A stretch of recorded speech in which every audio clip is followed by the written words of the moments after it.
고정인지 변동인지 그런 부분들 봤어요. 뭐 다른 것보다 그냥 뭐 금리 싼 거 찾아다녀서 이제 뭐 그렇게 대출 받았죠 뭐.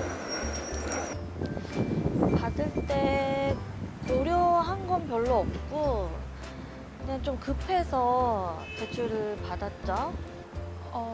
혹시나 상환을 못하게 된다면 어떻게 될지, 기간을 연장시킬 수 있을지에 대한 부분이 조금 염려스러웠는데 다행히 그 부분은 이상 없이 마무리가 잘 된 것 같습니다. 금리는 1차적으로 확인을 하는데 먼저 대출이 되는지 안 되는지가 더 중요한 거라 그렇게 크게 신경 쓰지 않습니다.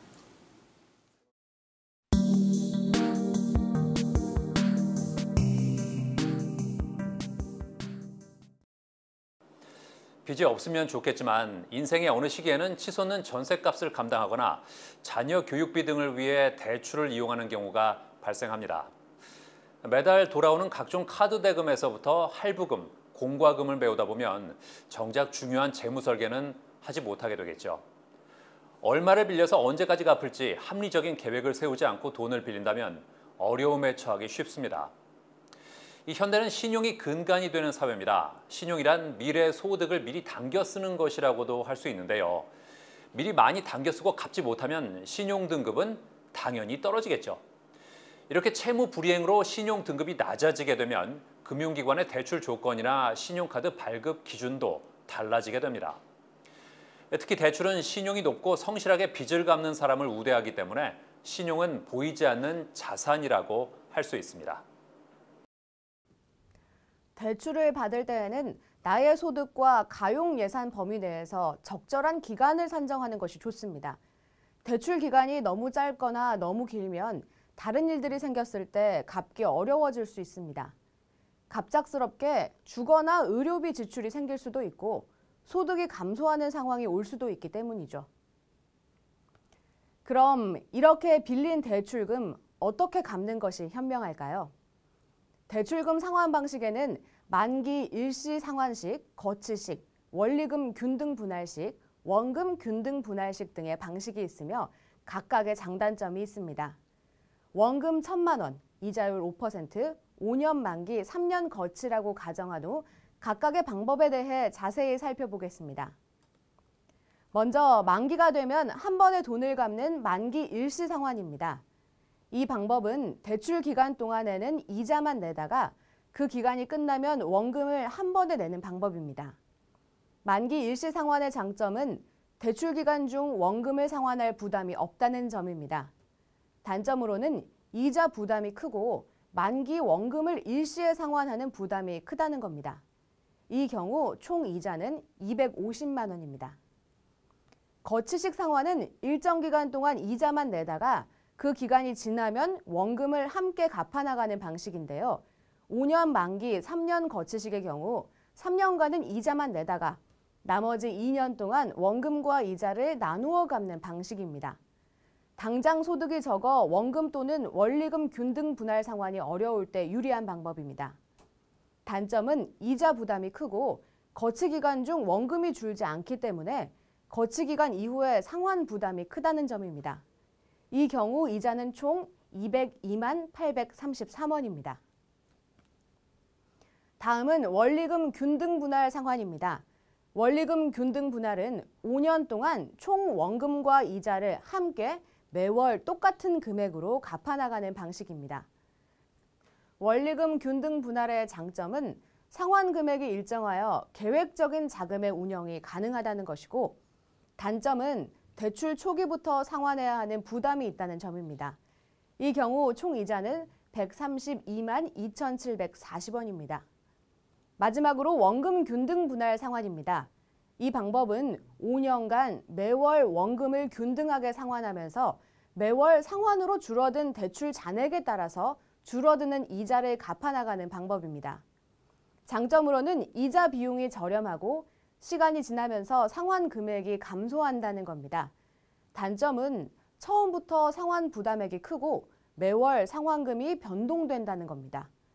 원금 균등 분할 상환의 경우에는 127만 833원의 이자가 발생하며 같은 조건 하에서 이자가 가장 적은 상환 방식입니다.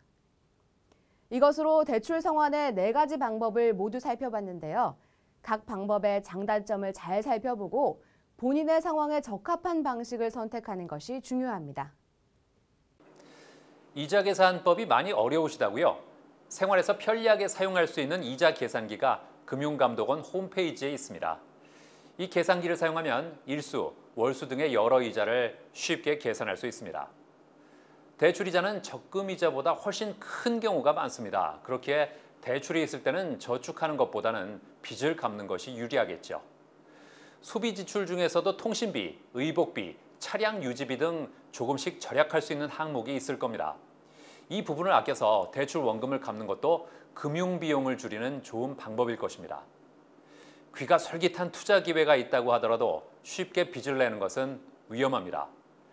쉽고 빠르게 돈을 빌릴 수 있다고 유혹하는 대출 광고가 많은데 이곳에서 빌리면 몇 배의 이자를 지불할 수도 있습니다.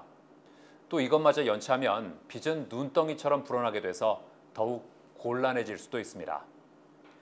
신용카드 몇 개로 돌려막기를 한다거나 미등록 대부업체로부터 돈을 빌리는 것은 절대 하지 말아야 합니다. 대출을 갚지 못하고 연체를 하게 되면 채권 추심이 들어올 수 있습니다. 이러한 채권 추심도 공정하게 이루어져야 하는데요. 채권의 공정한 추심에 관한 법률 제9조에서는 불법인 채권 행위를 다음과 같이 규정하고 있습니다. 첫째, 채무자 또는 관계인을 폭행이나 협박, 체포 또는 감금하거나 그에게 위계나 위력을 사용하는 경우.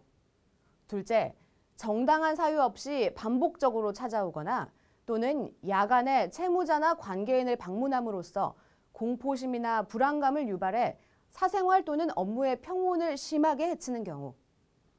셋째, 정당한 사유 없이 반복적 또는 야간에 전화하는 등 말, 글, 음향, 영상이나 물건을 채무자나 관계인에게 보내 공포심이나 불안감을 유발해 사생활이나 업무의 평온을 심하게 해치는 경우.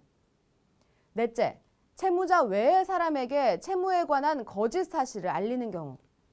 다섯째, 채무자 또는 관계인에게 금전의 차용이나 그 밖의 이와 유사한 방법으로 채무의 변제 자금을 마련할 것을 강요함으로써 공포심이나 불안감을 유발해 사생활 또는 업무의 평온을 심하게 해치는 경우. 여섯째, 채무를 변제할 법률상 의무가 없는 채무자 외의 사람에게 채무자를 대신해 채무를 변제할 것을 요구함으로써 공포심이나 불안감을 유발해 사생활 또는 업무의 평온을 심하게 해치는 경우. 일곱째, 채무자의 직장이나 거주지 등 채무자의 사생활 또는 업무와 관련된 장소에서 다수인이 모여있는 가운데 채무자 외의 사람에게 채무자의 채무 금액이나 채무 불이행 기간 등 채무에 관한 사항을 공연히 알리는 행위를 하는 경우와 같이 불법 채권 추심에 피해를 입은 경우 그 행위자를 직접 고소할 수 있습니다. 피해를 입지 않도록 불법 추심을 잘 숙지하고 더 자세한 내용은 금융감독원에서 확인하시기 바랍니다.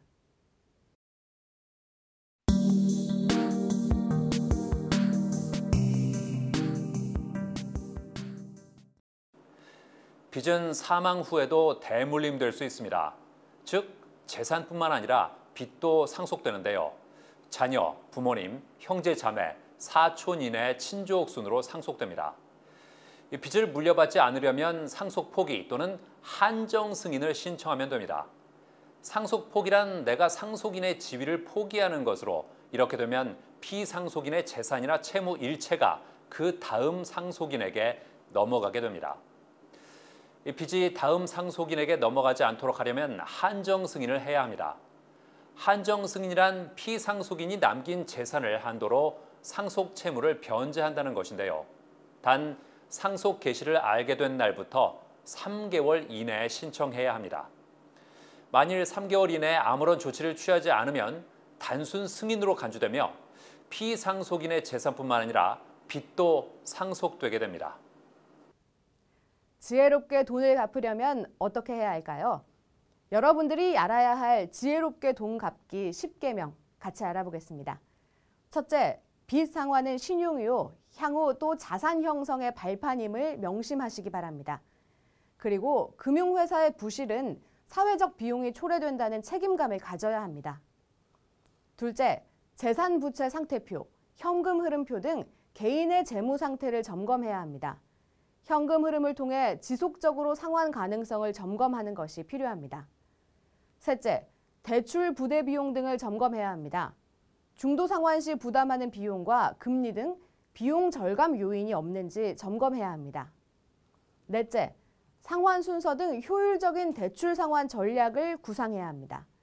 먼저 연체한 대출부터 상환하고 상환 기일이 일찍 도래하는 대출부터 갚아야 합니다. 유동성 순서에 따라 최소의 손실로 처분이 가능한 자산을 먼저 처분해 상환하는 것이 좋으며 여러 대출을 가능한 단순화해야 합니다. 또한 이자율이 높고 잔액이 적은 대출부터 상환하는 것이 유리합니다. 다섯째, 정상적인 방법으로 상환이 힘들어지는 경우 주변에 도움을 청하는 것도 좋은 방법입니다. 이때 진정성 있는 상환 의지를 주변에 보여주어야 합니다. 여섯째, 상환 기일을 준수해야 합니다. 가급적 인터넷을 통해 납입 예약을 해두고 여러 대출의 상환 기일을 통일시키는 것이 기억하기 좋습니다. 일곱째, 합리적인 소비를 하는 것이 무엇보다 중요합니다. 최근 3개월 동안 소비를 분석해 변동 지출, 고정 지출로 세분화하고 절약이 가능한 항목을 파악해 합리적인 소비를 할 수 있도록 해야 합니다. 그리고 신용카드는 한 개로 줄이고 체크카드를 사용하는 것이 효과적입니다. 여덟째, 새로운 상환 재원을 찾아야 합니다. 마른 수건은 짜도 물이 나오지 않습니다. 현재의 소득만으로 빚 갚기가 어려우면 새로운 수입원을 찾아보는 것이 좋습니다. 아홉째, 유동성 위험을 지속적으로 점검해야 합니다. 재산이 있어도 현금화할 수 없다면 연체가 된다는 것 명심해야 합니다. 가능한 현금 흐름의 수입과 지출을 수시로 점검하고 비상계획을 세워두어야 합니다. 마지막으로 과도한 빚을 감당하지 못해 장기간 연체 중이라면 채무자 구제 제도를 활용해 보는 것도 좋은 방법입니다. 채무자 구제 제도에는 개인 워크아웃과 사전 채무 조정, 공적 구제 제도인 개인 회생이나 파산 면책 제도가 있습니다.